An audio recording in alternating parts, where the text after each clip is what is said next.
Thousands of unidentified creature sightings are reported in the US every year, but only one within 13 months plunged an entire town into collective panic. Later, it was strangely linked to a disaster that claimed 46 lives. It's not a monster in the traditional sense, but a Mothman with a wingspan of nearly 3 meters, with eyes that emit a red glow in the dark. You might think it's just a collective hallucination in a remote town, but from local police officers to journalist experts, even possibly including a secretly involved FBI, couldn't ignore the consistency and authenticity of these testimonies. Is it a biological mutation caused by chemical pollution in the TNT area? A misidentified giant owl? Or a disaster premonition from another dimension? Today, we will trace this mystery that has plagued the scientific community for more than half a century. Confront the terrifying truth of the Mothman. The Mothman legend began on November 12, 1966, in a cemetery in Clendenin, West Virginia. As 5 grave diggers were finishing their work, a huge, brown humanoid creature took off from the woods, soaring over their heads and disappearing in the distance. These experienced workers unanimously described it as definitely not a bird, more like a man with wings. Just 2 days later, on the night of November 14th, in Salem, a town about 90 miles from Point Pleasant, contractor Newell Partridge had a more bizarre encounter. That night, his television suddenly began to experience interference. Then the screen went black. Immediately afterward, a sharp, wailing sound, like that of a large generator, came from outside. His hound, Bandy, barked and ran towards the barn. Partridge went to the barn with a flashlight. As the beam swept through the darkness, he saw 2 large, round eyes emitting a strange red glow, like a reflector on the back of a bicycle. Under fear, he went back inside. The next day, he found that dog tracks chasing something in the snow suddenly disappeared, as if snatched away from nothing. Bandy never came back. What really brought the Mothman widespread attention was the events that occurred late at night on November 15, 1966. 2 young couples, Roger and Linda Scobberry, Steve and Mary Mallett, were driving through the TNT area north of Point Pleasant. This was an abandoned World War II ammunition depot, desolate and eerie. As they passed the abandoned power plant, their headlights illuminated the roadside. A chilling figure, a grey creature approximately 6 to 7 feet tall, with large wings folded behind it. Most terrifying was its huge red eyes embedded in the upper part of its body, with no visible head. Even more frightening, as they sped away, the creature spread its 10-foot wingspan and took off, chasing their car with amazing speed. Those eyes will be forever etched in my memory, filled with unspeakable terror. Linda later repeatedly emphasized, "It chased our car, hardly flapping its wings, yet keeping up with us at 100 miles per hour, until it flew away at the edge of town." November 16, 1966. The local newspaper, the Point Pleasant Register, reported the incident with the headline, "Couple sees large bird-like man or creature or something." This was the first report of the event. There's a character called Killer Mouse, a killer goose, in Batman. Reporters connected the two, Mouseman, and the name Mothman was born from this, and quickly spread across the country, the TNT area where sightings frequently occurred. Its special background added a strong sense of mystery to the Mothman legend. This area, during World War II, was an important TNT explosive production and storage base for the United States. Officially, it's called the McClintic Wildlife Management Area. It was abandoned after the war, leaving behind numerous semi-underground concrete bunkers called igloos, and deserted factories. This fostered speculation about chemical pollution causing biological mutations. Many people believe that the unique environment of the TNT area provided an ideal habitat for some unknown creature. As sightings increased, professional investigators also came to investigate. The most far-reaching of these was journalist and paranormal researcher John Albright Keel. He used to work for Radio Free Europe, and had some understanding of propaganda and psychological warfare. Later turned to studying UFOs and mysterious phenomena. In December 1966, Keel arrived in Point Pleasant, and began a systematic investigation of the Mothman incident. He not only collected eyewitness reports, but also linked the Mothman with the mysterious lights of UFOs that frequently appeared locally, telephone harassment, and other anomalies like Men in Black. He collected hundreds of testimonies, and finally published the book The Mothman Prophesies in 1975, linking this phenomenon to the Silver Bridge disaster.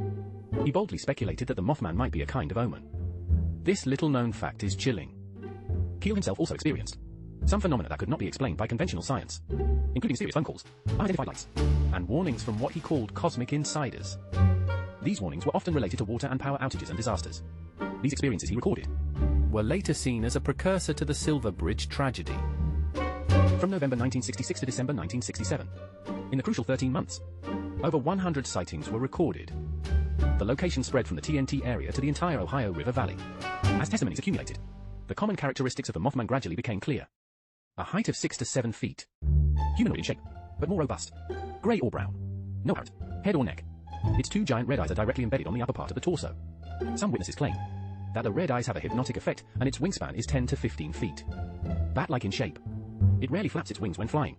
It relies mostly on gliding, yet it can reach speeds exceeding 100 miles per hour. It can take off and land vertically. Agile movements. Feature 3 emits a sound similar to a woman's scream, or the squeaking of a mouse, or the sound of metal scraping. Sightings are often accompanied by radio interference. Television screens distort. Electromagnetic anomalies, such as car engine stalling. Witnesses often feel physical discomfort, extreme fear, even temporary amnesia. On the evening of the day after the Scoberry couple's sighting, Marcella Bennett had a close encounter near the TNT area. She experienced a much closer encounter.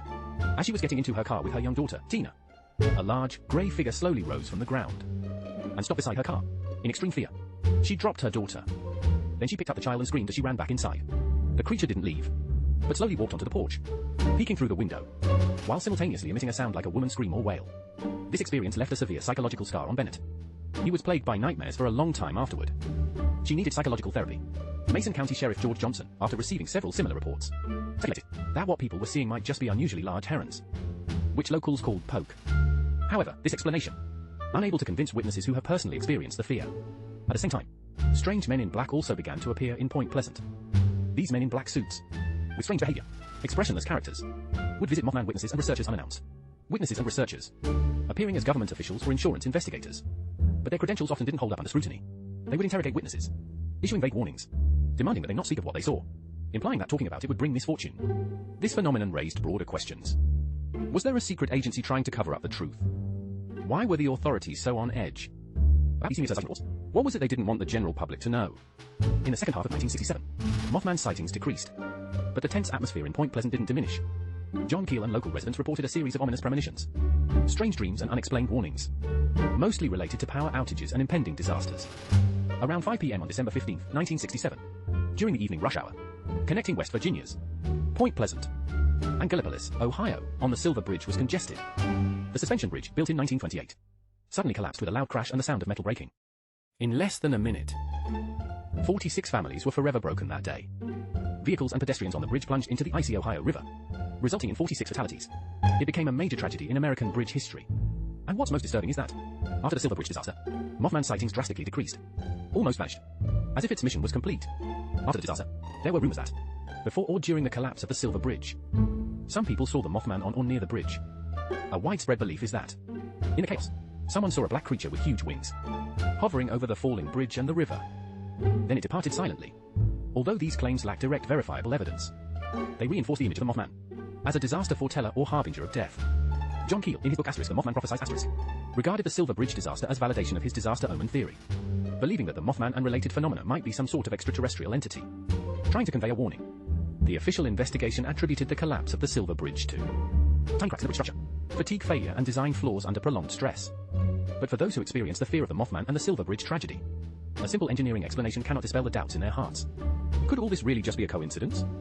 Between the frequent appearance of a mysterious creature and a major disaster, is there really no connection? For half a century, the Mothman mystery has sparked widespread discussion from scientists to paranormal researchers. These explanations attempt to answer three core questions. Mothman is just a known creature. Misidentified? Scientific explanations suggest that Mothman is most likely a common animal, misidentified under certain conditions. Cornell University ornithology professor Arthur Houston once pointed out that sandhill cranes can reach 4 feet tall when standing, with a wingspan of over 6 feet.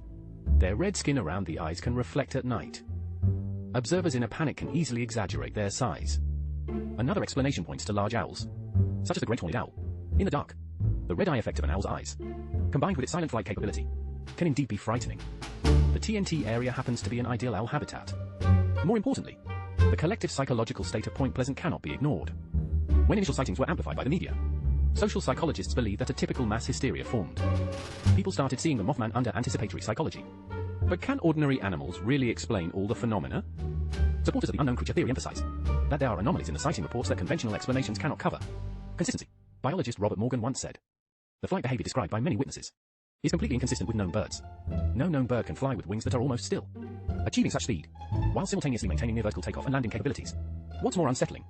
Many sightings are accompanied by electromagnetic anomalies. Witnesses often feel physical discomfort, skin prickling, and even experiencing temporary memory loss. These phenomena seem to point to some unknown energy field or physiological mechanism. TNT area's unique environmental history also provides theoretical space for mysterious creatures. Did chemical pollution give rise to some kind of mutated creature? Or has this isolated area always been hiding some kind of rare species? Or does it come from a dimension we cannot understand? Supernatural researcher James Cullen points out, if the Mothman was just a misidentified animal, why did sightings plummet? After the Silver Bridge collapsed, the fatal flaw of all theories is the lack of conclusive physical evidence. Despite numerous sightings, there's still no clear photograph, nor any biological, physical evidence.